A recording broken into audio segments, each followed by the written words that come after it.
Kali ini kita akan membahas tentang tempat-tempat mistis yang berada di Gunung Lawu, yang terkenal di kalangan penggiat alam, pendaki, dan penggiat spiritual. Tentang Gunung Lawu yang menjadi pusat mistis Pulau Jawa. Yang pertama, Bulak Perang.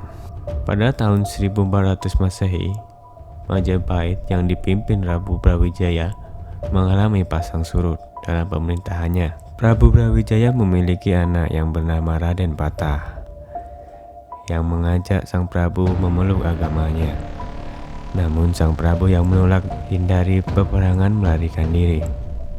Namun Raden Patah yang dibantu kerajaan Jepang mengejar Raden Brawijaya hingga lereng Gunung Lawu, dan terjadilah perang di area yang sekarang disebut Bulak Peperangan. Tapi menurut versi yang lain menceritakan bahwa Raden Patah tidak pernah menyerang Majapahit.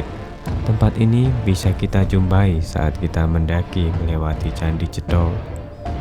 Konon di tempat ini sering terjadi penampakan prajurit kerajaan dengan seragam lengkapnya serta tombaknya.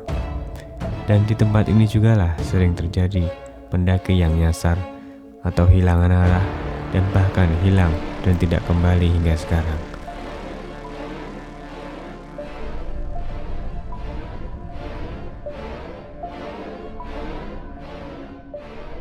Kedua, Pasar Dieng atau Pasar Setan. Tempat ini dapat kita jumpai saat kita mendaki gunung melalui pendakian Candi Cetro. Pasar Dieng adalah sebuah tempat yang isinya batu dan tumbuhan cantigi. Di area tersebut banyak batu yang tertata. Konon tertatanya sudah dari zaman dahulu. Dan konon jika kita melewati tempat ini, kadang kita akan mendengar keramaian layaknya di pasar, atau bahkan orang yang menawarkan barang kepada kita. Di Pasar Dieng ini juga banyak pendaki yang kehilangan arah, nyasar, atau bahkan hilang. Kadang bahkan terjadi hingga kesurupan. Pasar Dieng hanya sekitar 3 menit dari Hargo Dalem dan warung Mbok Yem yang sangat fenomenal.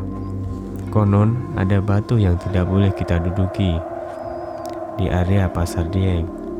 Jika dilihat dengan kasat mata, Pasar Dieng hanya sebuah bukit kecil dengan batu-batu yang tertata di sekitarnya.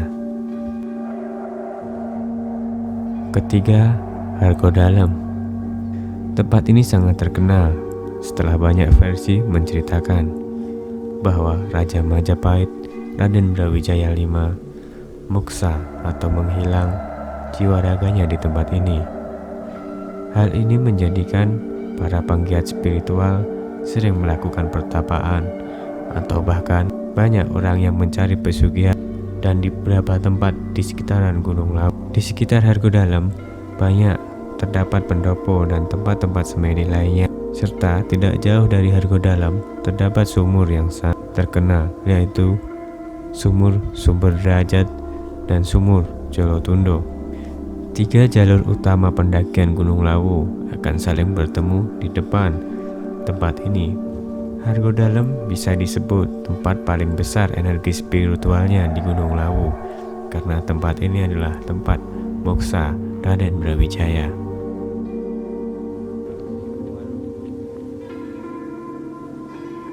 Keempat, Kawah Candra di Muka. Kawah ini berada di lereng Gunung Lawu, di sekitar pos 2 pendakian Cemoro Kandang.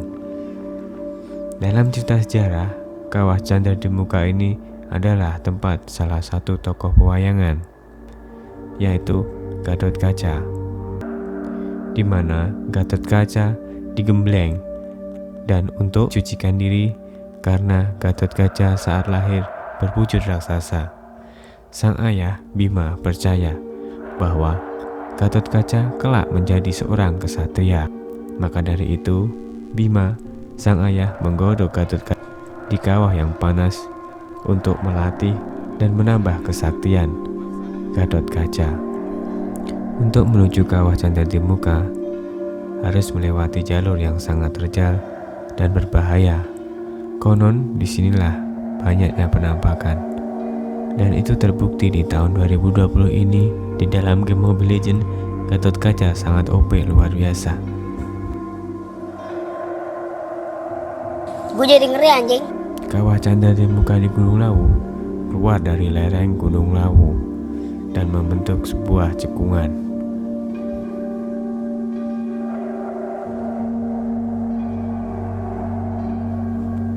Kelima, pos 2 hingga pos 4 jalur Cemoro Sewu.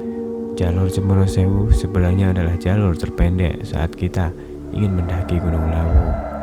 Namun di balik itu semua, banyak kejadian-kejadian yang menimpa pendaki di jalur ini. Jalur ini sebenarnya juga jalur yang paling ramai. Tetapi, konon di jalur Cemoro Sewu ini sering memakan korban, mulai dari korban hilang, meninggal, kesurupan, dan lain sebagainya. Sebut saja di sekitar tahun 2015 dan tahun 2016. Beberapa pendaki tewas terbakar. Dan baru-baru ini di tahun 2020 saat pendakian baru saja dibuka, selang 1 bulan 2 orang pendaki tewas di Gunung Lawu. Yang terbaru dikabarkan meninggal di pos 2. Dan juga sering kita temukan dupa yang dibakar dan bunga staman yang ditabur, membuat suasana semakin mencekam dan mistis. Itulah beberapa tempat yang menurut orang di sekitar Gunung Lawu memiliki energi dan keangkeran di atas yang lainnya. Untuk kita para pendaki yang sering mendaki gunung, alangkah baiknya kita selalu berdoa kepada Sang Pencipta dan selalu berzikir untuk keselamatan kita bersama.